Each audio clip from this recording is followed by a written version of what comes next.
બાબરા તાલુકાના સુકવડા ગામના નવા પુલની નબળી કામગીરી બહાર આવી છે। બાબરા તાલુકાના સુકવડા ગામમાં આવેલા નવા પુલની ગુણવત્તા પર ગંભીર સવાલો ઊભા થયા છે। પુલની દિવાલોમાં હાલ લૂણું લાગી ગયેલ હોય તેવી સ્થિતિ જોવા મળતા નાગરિકોમાં નારાજગી ફેલાઈ છે। સ્થાનિક લોકોનો આક્ષેપ છે કે અધિકારીઓ સ્થળ પર નિરીક્ષણ કરવા જતા હોવા છતાં ફક્ત ચેક કરવા માટે ચેક કરીને જતા હોય છે।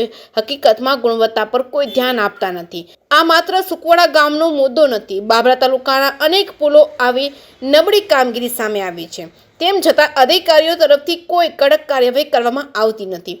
લોકો વચ્ચે ચર્ચા ચાલી રહી છે કે શું અધિકારીઓને આ મુદ્દે કોઈ ફરક જ નથી પડતો કે પછી એજન્સી અને અધિકારીઓ વચ્ચે કોઈ મિલીભગત છે। લોકોના ટેક્સના કરોડો રૂપિયાનો બેફામ વેડફાટ ક્યારે અટકશે? તંત્ર અને ઉપલા અધિકારીઓ દ્વારા તપાસ કરવામાં આવે અને અધિકારી કે પછી એજન્સીને કસૂરવાર હોય તેની સામે કાર્યવાહી કરવામાં આવે તેવી લોક માંગ ઉઠી છે। કેસી ગુજરાતી સાથે જૈનિક સોજિત્રા, અમરેલી।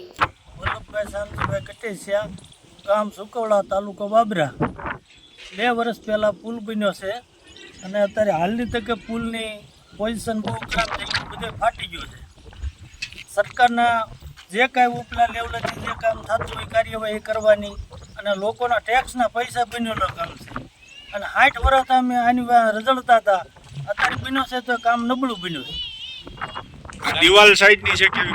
સાઈડની દિવાલ તમે આગળ પાટું મારીને જોયું નહીં, એ પ્રમાણે કામ ગુણવત્તાવાળું નથી જ થયું।